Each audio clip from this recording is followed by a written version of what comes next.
Seguimos en UPAO Noticias, edición mediodía.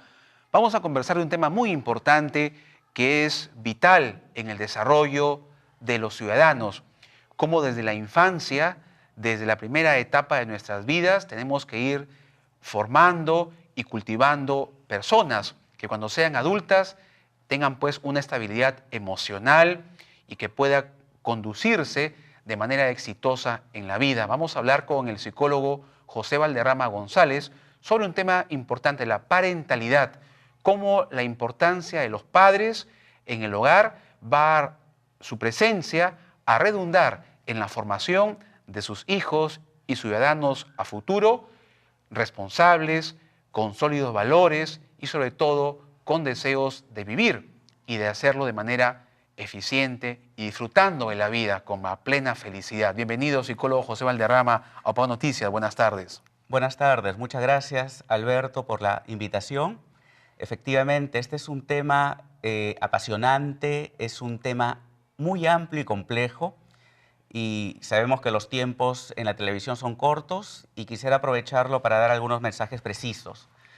Nosotros hablamos de un tema que es parentalidad. La parentalidad es la forma como los adultos ejercemos nuestra crianza con los chicos, con nuestros hijos, que puede ser el padre, la madre o el cuidador principal. El cuidador principal es la persona que más tiempo pasa con los bebés y los niños. Entonces ellos ejercen determinados tipos de comportamientos, tienen determinados tipos de actitudes. Pero, por ejemplo, las nanas o las abuelitas Exacto. que se encargan del niño mientras que el padre está trabajando. Ese es el cuidador. Y Ya. es principal si es que pasa más de 10 horas, pasa más tiempo que lo que es, por ejemplo, el papá o la mamá, ya se convierte en la cuidadora principal. Porque acá lo que vamos a ver es que interesa mucho el tiempo, porque el tiempo va a generar en los primeros años de vida repetición. Y es ahí donde van aprendiendo no solamente a pensar y a modular las emociones, sino determinados tipos de comportamientos. Y en la parentalidad positiva, si hablamos de positiva, es que hemos podido saber positiva sobre qué. Y es positiva sobre el desarrollo del niño. Esto es una investigación que tiene aproximadamente más de 100 años. Los últimos 30 años han sido muy apasionantes porque ya hemos tenido los elementos a partir de lo que es el estudio del cerebro, que se conoce como neurociencias, y estudios longitudinales, es decir, ya hemos podido saber hacer seguimiento desde bebés hasta personas de 70, 80, 90 años y ir viendo justamente a variables. Por eso es que nosotros podemos decir que hay prácticas de los padres en la forma de criar que impactan en forma positiva sobre el desarrollo del niño, el desarrollo motor, el desarrollo físico, no solamente en talla, peso, en el desarrollo de, por ejemplo, motor, que es el saber utilizar bien el cuerpo. Estamos hablando también del desarrollo del lenguaje, el saber hablar, escuchar bien, escribir bien, el desarrollo de la cognición, que es el hecho de saber pensar, saber razonar bien, el desarrollo socioemocional, que es muy importante en la cuestión, como conversábamos un poco antes, de saber confiar, por ejemplo, en otras personas, de saber llevar reglas en la sociedad, de tener lo que es control sobre uno mismo. Y algo importante también después es sobre las funciones ejecutivas. Yo te digo esto porque vengo compartiendo experiencias de campo en todo el Perú, haciendo investigaciones sobre desarrollo infantil, viendo cómo es que los niños se van justamente desarrollando, desde el año 2010 aproximadamente. Entonces vemos que son muchos los factores que influyen, pero hay un factor crucial, que es el hecho cómo es que los padres van criando a los hijos. Y esto parte de ideas que los mismos padres tienen. Yo soy padre de 2 hijos, una hija Lucía de 6, un hijo Alejandro de 4, tengo la experiencia directa y una de las cosas que todo buen padre se pregunta es, ¿lo estoy haciendo bien? Claro, perdón, José, y como siempre lo hemos dicho, no hay una escuela que nos enseñe a ser padres. Uno actúa teniendo como referente a tu papá. Exacto. ¿No? A cómo de generación en generación se va dando esa crianza, obviamente que adaptada ya a los tiempos actuales, ¿no es cierto? Exacto, exacto. Muy buen tema el que has tocado, Alberto. Eso se llama la transmisión transgeneracional. Es una cadena. Así Es una cadena que en sentido positivo, cuando los padres son amorosos, son respetuosos, han pensado siempre en nosotros desde una forma benévola, pensando siempre en nuestro bienestar, colocándose un poco en nuestro lugar, nosotros crecemos bien. Eso lo demuestra justamente la ciencia. Crecemos mejor. Y cuando tenemos ese tipo de padres, nosotros tenemos muchas más probabilidades que eso hagamos con nuestros hijos. Pero pensemos muchas veces, y acá viene la herida, que lo veo esto en las escuelas de padres, cuando nuestros padres de repente no han sido los padres, no han sido los adultos Que hubiéramos querido nosotros tener. hubiéramos querido tener. Un padre, por ejemplo, alcohólico, una madre, por ejemplo, que tenía que trabajar todo el día y que llegaba muy cansada y no tenía tiempo, aunque sea, jugar con nosotros. O como hacían antes, y esto lo he visto mucho, por ejemplo, en las zonas andinas. Esos padres que tienen muchos hijos y el cariño es igual, se reparte entre muchos hijos y el que nos termina cuidando no es la mamá, que nosotros queríamos, es el hermano mayor o Claro, el que hermano asume menor. una labor de madre putativa con una edad tan Exacto. corta. Y sin tener las capacidades para hacernos a nosotros crecer. Entonces, llegamos a ejercer la paternidad desde muchas heridas. Y cuando nosotros tenemos un hijo, esas heridas otra vez se revivan. Y eso es lo que muchas veces siento, ese sentir de los padres, cuando me dicen, yo quisiera de repente ser un mejor padre, pero no sé cómo hacerlo. Y es por eso que ahí viene la pregunta, que justo te decía, nuestro papel como sociedad, porque uno no cría a un hijo desde la soledad. Yo y mi pareja, no. Tenemos que tener acompañantes, lo criamos a partir de una tribu. ¿Qué hace nuestra familia extensa? ¿Qué hace la comunidad? ¿Qué hace el gobierno? Porque el gobierno, la labor del gobierno es muy importante. ¿Qué oportunidades les están dando a los padres para crecer como padres? ¿Qué oportunidad le estamos dando nosotros a los padres para encontrar también grupos en donde podamos sanar un poco las heridas y también poder conversar sobre esto? Porque acompañar a un padre en la crianza es difícil, porque los mismos padres tenemos muchas dudas.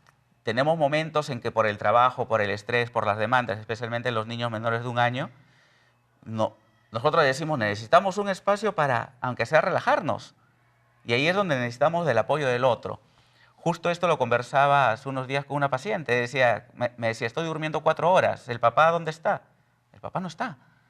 Está lejos o sencillamente está ausente. Y la familia, la madre, todo esto, ¿quién te puede ayudar? Y me decía, me ayuda una cuñada nada más. Pero me ayuda por horas. Pero igual, llegas un momento en que ese estrés de no dormir tanto tiempo te desborda. Y es ahí en donde no le puedes prestar una atención sensible a nuestros Claro. pequeños. Ahora, José, ya para ir culminando, porque como Exacto. el tiempo es lamentablemente En muy la corto, televisión es muy corto. el tema es muy importante, trascendental en la vida de los seres humanos. Cada vez hay más datos, se incrementan las estadísticas de jóvenes que intentan suicidarse, que intentan quitarse la vida y otros que lamentablemente pues lo consiguen. Y hay muchos factores. ¿Qué importancia tiene la infancia o cómo redunda la experiencia en la infancia en tomar una decisión en la adolescencia de quitarse la vida, por ejemplo? Es una muy, pero muy buena pregunta. Nosotros intuitivamente sabemos que los primeros años de vida son los más importantes para formar lo que coloquialmente se conoce como el carácter. Entonces, tú formas tu carácter, tu personalidad y después ya cuando somos mayores lo vamos desplegando.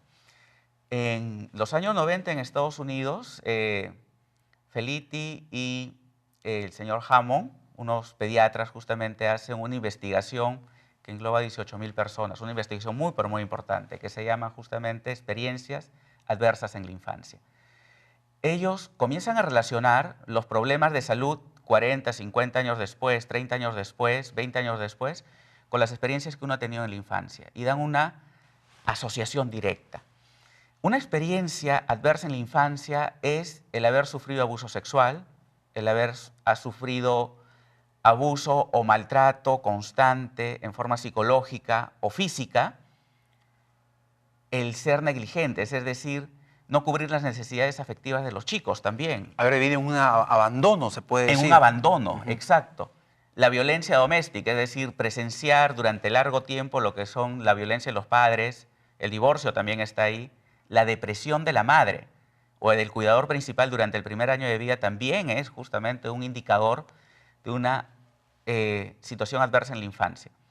¿Y qué es lo que pasa? Que cuando más situaciones adversas en la infancia tenemos tenemos mayor probabilidad a lo largo de la vida de sufrir desde cáncer, un paro cardíaco, hasta depresión, por ejemplo. Tenemos 4.5 veces más de sufrir depresión que una persona normal.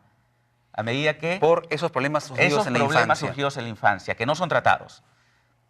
Y acá es donde se dispara, justo hablábamos el tema del suicidio. Hay 12 veces más probabilidades de suicidarse si nosotros tenemos de 4 a más situaciones adversas en la infancia. Es decir, si tengo una mamá deprimida, tengo que me deja en una situación de abandono, o un padre que me deja en una situación de abandono, vengo de un hogar en donde sencillamente recibo gritos, palos, golpes, en donde no me dan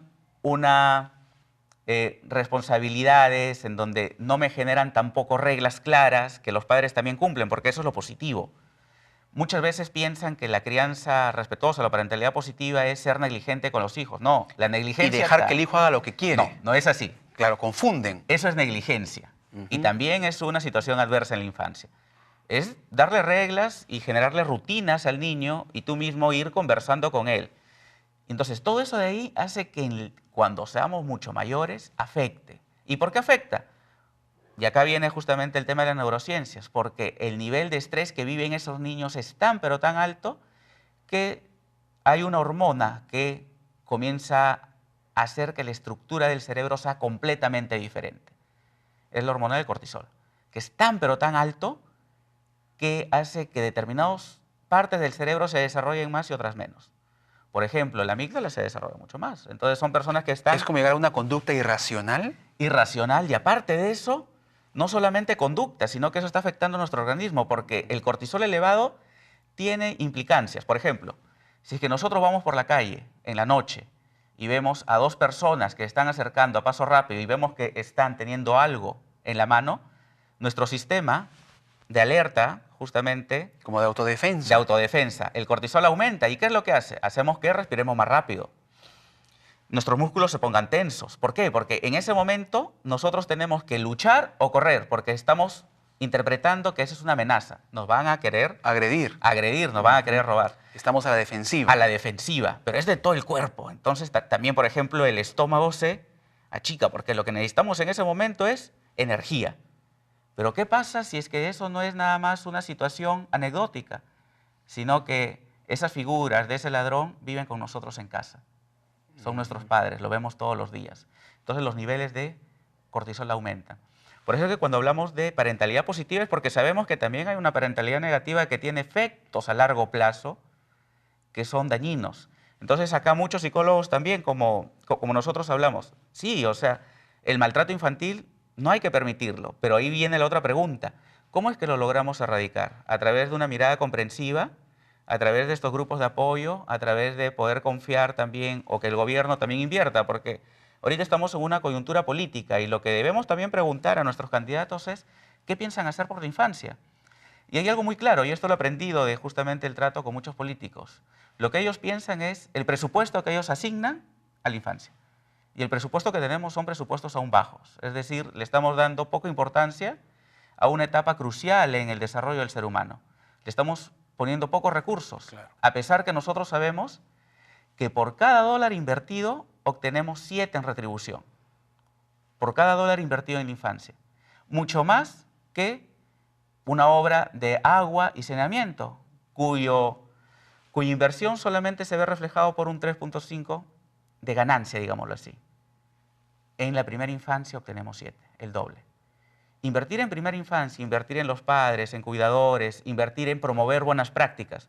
Acá por el tiempo no hemos podido conversar sobre esas buenas prácticas, pero invertir en buenas prácticas, ayudar a los padres a ser mejores padres, es una labor de todos, de la misma comunidad. Y eso es lo que hacíamos un poco en el proyecto también comunitario de vida, es decir, ayudar a los padres a ser mejores padres. Muy bien. Esa es la idea. Muchas gracias. El tiempo nos ha ganado, Sí, pero el tema es siempre importante. Habrá oportunidad de seguir ampliando esto. José Valderrama González, gracias por tu participación. Psicólogo, hablando sobre la importancia que tiene en el desarrollo humano la infancia.